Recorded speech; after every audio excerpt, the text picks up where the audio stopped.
Jammo jole mon bandiraɓe moƴƴuɓe tedduɓe hande ko jeslare sappo e jeetati lewru yarkoma hitande ujune ɗiɗi e nogas e tati ina hawri e alarba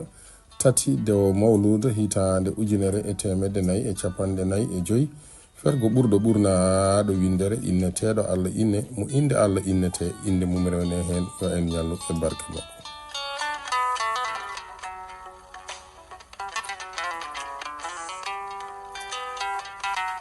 Darorde lewru korka ko ñande amde altine sappo e go lewru mboy hitande ujune ɗiɗi e nogas e nayyi ina hawri e 11 mars 2024.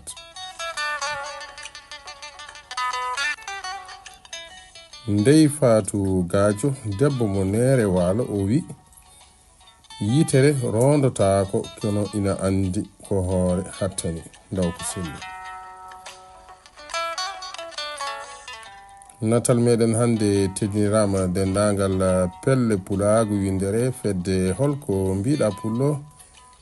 fedde ɓamtare jowol haalirde ɓamti pulagu añam yaraɓe kuɗol tandine simo sare wajjuɓe ndeni sawto koninkeleñol walli fo Fatimat Samba Ndiaye mo cuuɗi meɗen kayɗi en onan en to sengo YouTube Amadou Alajili mo cuuɗi meɗen dulmaji funen.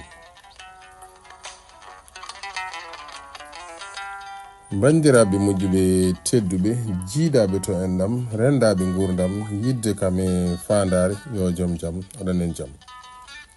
on jarama.